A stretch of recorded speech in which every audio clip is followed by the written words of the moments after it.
তাহাজ্জুদ পড়ার সঠিক নিয়ম কোনটা? মেয়েরা মাথায় কাপড় ছাড়া অজু করলে কি অজু হবে? সাজ করে তালাক দিলে কার্যকরী হবে কি না? গর্ভাবস্থায় চেয়ারে বসে নামাজ পড়া জায়েজ আছে কিনা? সন্তান জন্মের পরে কি আকিকা দেওয়া বাধ্যতামূলক? গর্ভাবস্থায় ডাক্তারের পরামর্শে রোজা না রাখা উচিত হবে কিনা? পকেট থেকে না বলে টাকা নিলে কি ওইটা চুরি করা হবে? ওষা নষ্ট হলে কতদিন নামাজ রোজা রাখা নিষেধ? স্বামীর সাথে বিয়ের আগে তোলা ছবি ফোনে রাখা যাবে কিনা? আর কি কি শর্তের ভিত্তিতে দ্বিতীয় বিবাহ করার সুযোগ আছে? ছাড়া কি কোরআন পড়া যায়? বা চলে যায় আপনাদের প্রশ্নের উত্তর দেওয়ার পর্বে। ফাহাদ ফাতেমা জানতে চেয়েছেন, স্বামীর সাথে বিয়ের আগে তোলা ছবি ফোনে রাখা যাবে কিনা? আর মৃত স্বামীর ছবি কি স্ত্রীর ফোনে রাখতে পারবেন এবং দেখতে পারবেন? দেখতে পারবেন, কোনো অসুবিধা নেই।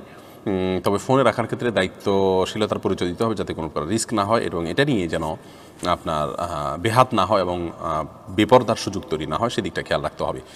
এরপরে বোন রোজিনা আক্তার আপনি জানতে চেয়েছেন, মেয়েদের যদি মাসিক অনিয়মিত হয় এবং 10 দিনের বেশি থাকে এবং 18-20 দিনের মধ্যে ব্লিডিং দেখতে পায়, তাদের জন্য নামাজ এবং রোজার নিয়ম দয়া করে বলবেন। দেখুন, মেয়েদের মাসিক অনিয়মিত হলে এবং 10 দিনের বেশি হলে 10 দিনের অতিরিক্ত যেটি হবে সেটিকে তিনি অসুস্থতা ধরবেন এবং 10 দিন অতিরিক্ত দিনগুলোতে তিনি রোজাও রাখবেন, নামাজও পালন করবেন প্রতি ওয়াক্তে ওযু করে করে। ওরা শবনম স্বর্ণ আপনি জানতে চেয়েছেন, ওযু ছাড়া কি কোরআন পড়া যায়? বাসায় যদি কেউ না থাকে, ঘোমটা ছাড়া কি কোরআন পড়া যায়? সুস্থ মানুষ কি শুয়ে শুয়ে কোরআন পড়তে পারে? উত্তরগুলো দিল জি। শুয়ে শুয়ে কোরআন তেলাওয়াত করাতে কোথাও নিষেধ নাই, কোনো অসুবিধা নেই। বিষয়ের মুখস্থ থেকে উঠতেই পারেন। ওযু ছাড়া কোরআন পড়তে পারেন, কোনো অসুবিধা নেই। বাসায় কেউ না থাকলে ঘোমটা ছাড়া আপনি কোরআন পড়তে পারেন। কোরআন পড়ার জন্য ঘোমটা কোনো জরুরি বিষয় নয়। আব্দুর রহমান জানতে চেয়েছেন, কি কি শর্তের ভিত্তিতে দ্বিতীয় বিবাহ করার সুযোগ আছে? ভাই আব্দুর রহমান, ইসলামী শরিয়াতে দ্বিতীয় বিবাহের জন্য তেমন কোনো মৌলিক শর্ত নেই।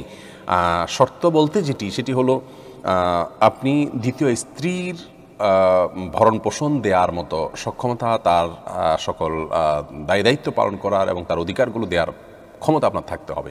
এটা হলো একটা শর্ত। আরেকটা শর্ত হলো যে আপনি আপনার প্রথম স্ত্রী বা একাধিক স্ত্রী থাকলে তাদের মধ্যে ভারসাম্যতা, ইনসাফ এবং ন্যায্যতা এটা আপনি বজায় রাখতে পারবেন কি না, সে দায়িত্ব আপনাকে নিতে হবে। যদি না পারেন তাহলে আপনার জন্য একাধিক বিবাহ করা জায়েজ নেই।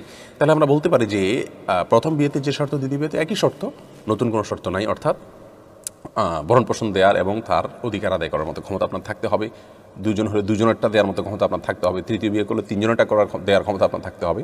আর সেই সাথে অতিরিক্ত পার্শ্ব শর্ত যেটি বলতে পারি তা হলো, আপনি এই একাধিক বিয়ে করলে তাদের মধ্যে যে সমতার বিষয়টা আছে সেটা আপনাকে বজায় রাখার দায়িত্ব নিতে হবে। যদি আপনি আশঙ্কা করেন যে না, আপনি সমতা বজায় রাখতে পারবেন না, একজনের কাছে বেশি থাকবেন, একজনের কাছে কম থাকবেন, একজনকে বেশি আপনার খরচ খরচা দিবেন, আরেকজনকে একেবারে কম দিবেন, এরকম যদি হয় তাহলে আল্লাহ বলেছেন, ফাইন খিফতুম আল্লাহ তাআদিলু ফাওয়াহিদা, যদি তোমরা আশঙ্কা করো যে একাধিক স্ত্রী থাকলে তাদের মধ্যে তোমরা সমতা বজায় রাখতে পারবে না, তাহলে ফাওয়াহিদা, তাহলে একটি বিবাহ করবে, একাধিক করবে না। সুমাইয়া শিমু আপনি জানতে চেয়েছেন, স্বামীর পকেট থেকে না বলে টাকা নিলে কি ওইটা চুরি করা হবে? ওই টাকা দান করলে কি গুনাহ হবে? বোন সুমাইয়া, স্বামীর পকেট থেকে যদি আপনি টাকা নেন এবং স্বামী যদি জানেন, মৌনসম্মতি যেটাকে বলে, তিনি জানেন যে হ্যাঁ আপনি নেন, কিছু বলেন না, এরকম হলে আপনি নিতে পারেন, যেটুকু তার মৌনসম্মতি আছে এটুকু। আর যদি তার মনোসম্মতি না থাকে, এটা মানে একেবারে নিয়মতান্ত্রিক যেটাকে চুরি বলা হয়, সেটাই যদি হয় তাহলে সেটা আপনার জন্য জায়েজ হবে না। যদি তিনি আপনার ভরণ পোষণ এবং মৌলিক যে চাহিদা আপনার বা আপনার অধিকার, চাহিদা না, আপনার যে অধিকার আছে সেটা তিনি আদায় করে থাকেন, তাহলে সেক্ষেত্রে আপনি তার পকেট থেকে আর টাকা নিতে পারবেন না যদি তার সম্মতি না থাকে। আর যদি মৌলিক চাহিদা পূরণ না করে থাকে, তাহলে সেক্ষেত্রে আপনার মৌলিক চাহিদা পূরণের জন্য যেটুকু নেওয়া দরকার সেটুকু আপনি নিতে পারবেন, এর অতিরিক্ত অংশ আপনার জন্য নেওয়া জায়েজ হবে না। জিয়াতুস সাদিকা আপনি জানতে চেয়েছেন, বাচ্চা নষ্ট হলে কতদিন নামাজ রোজা রাখা নিষেধ? বাচ্চা যদি আপনার স্বাভাবিকভাবে জন্ম নেয় অথবা অস্বাভাবিকভাবে বাচ্চার জন্ম হয় বা আপনার মৃত বাচ্চা বের করা হয়, তাহলে সেক্ষেত্রে এটা নেফাসের বিধানভুক্ত। সর্বোচ্চ 40 দিন পর্যন্ত নামাজ বন্ধ থাকবে, তারপর নামাজ পড়তে হবে। আর যদি তার আগে ব্লিডিং বন্ধ হয়ে যায় তাহলে যেদিন থেকে বন্ধ হয়ে যাবে সেদিন থেকে নামাজ পড়তে হবে। রুবেল হোসেন রিও জানতে চেয়েছেন, সন্তান জন্মের পরে কি আকিকা দেওয়া বাধ্যতামূলক? বয়স্ক কারো আকিকা না দেওয়া থাকলে করণীয় কি? সন্তান জন্মের পর আকিকা দেওয়া সুন্নাহ, অনেক উলামা ইকরাম ওয়াজিব বলেছেন। এটা 7ম দিনে, 14তম দিনে বা 21তম দিনে দিতে হয়। যদি কারোর শিশুকালে আকিকা দেওয়া না হয় তাহলে বয়স্ক হওয়ার পর আকিকা দেওয়া যেতে পারে। বেশিরভাগ সালাফগণ এটিকে জায়েজ বলেছেন। এমডি আলামিন জানতেছেন, ইচ্ছাকৃতভাবে নিয়মিত নামাজে জামাতে নামাজ আদায় না করার জন্য ইসলামী শরীয়তে কি কি শাস্তির বিধান রয়েছে? ইচ্ছাকৃতভাবে নিয়মিত জামাতে নামাজ আদায় না করার কারণে ইসলামী শরীয়তে আপনার এক তো হলো যে অনেক উলামার মতে তার ঈমান থেকেই সে খারিজ হয়ে যাবে। নবী সাল্লাল্লাহু আলাইহি ওয়াসাল্লাম বলেছেন যে বাইনার রাজুলি ওয়াশ শিরকি ওয়াল কুফরি তারকুস সালাহ, একজন ব্যক্তির মাঝে শিরক এবং কুফরির মধ্যে পার্থক্যই হলো সালাত ত্যাগ। অতএব যে ব্যক্তি ইচ্ছাকৃতভাবে সালাত ত্যাগ করে কোনো হাদিসে ফাকাত কাফারা, সে কাফের হয়ে গেল বা কুফরি করলো। এই জন্য অনেক উলামা ইকরাম বলেছেন ইচ্ছাকৃতভাবে সালাত ত্যাগ করলে সে ঈমান থেকে খারিজ হয়ে যায়। যদিও বিশুদ্ধ মত আমার কাছে যেটি মনে হয় তা হলো ইচ্ছাকৃত যদি কেউ সালাত ত্যাগ করেন তিনি কাফের হন না, কিন্তু কুফরি করেন, এবং এটা একজন অস্বীকৃতির মতো অত্যন্ত ভয়াবহ জঘন্য অপরাধ। কতটা জঘন্য? কুফরি করার পর, আল্লাহর অস্তিত্বকে অস্বীকার করবার পর পৃথিবীতে সবচেয়ে বড় অপরাধ হলো সালাত ত্যাগ করা।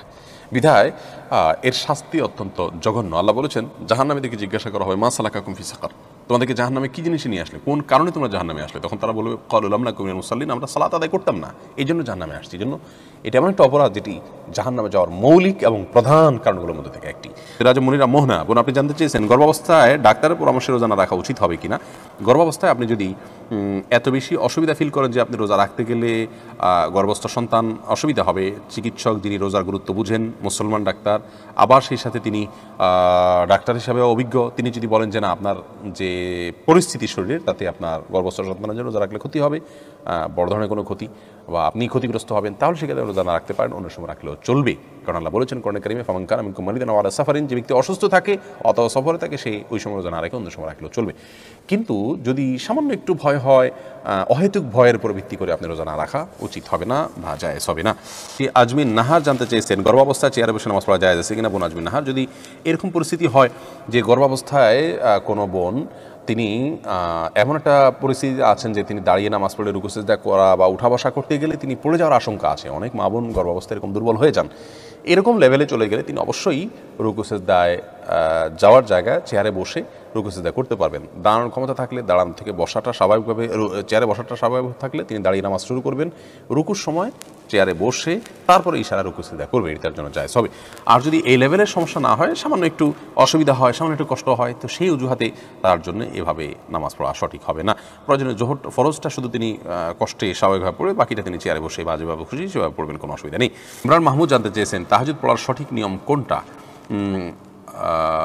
ব্যস্ততা শেষে রাত 12টায় শোয়ার আগে পড়লে হবে কিনা? হবে, তবে মানে রাতের শেষ প্রহরে ভোর রাতে পড়াটা হলো বেশি উত্তম, কিন্তু রাতের মাঝে বা এশার পরেই আপনি দুই রাকাত করে যতটুকু তৌফিক করলে আপনি রাতের নামাজ বা তাহাজ্জুদের নামাজের নিয়তে আপনি পড়তে পারেন, কোনো অসুবিধা নেই। সাকিবুল হাসান জানতে চেয়েছেন মেয়েরা মাথায় কাপড় ছাড়া অজু করলে কি অজু হবে। মাথায় যদি কাপড় ছাড়া অজু করেন আপনি, তাহলে সেক্ষেত্রে আপনার অজু হয়ে যাবে, অজুর জন্য মাথা কাপড় কোনো জরুরি না। মোশাররফ হুসাইন জানতে চেয়েছেন ম্যাসাজ করে তালাক দিলে কার্যকরী হবে কি না। জি, আপনি যদি বার্তা পাঠান, SMS পাঠান এবং তাতে যদি তালাকের কথা উল্লেখ থাকে তাতেও তালাক হয়ে যাবে।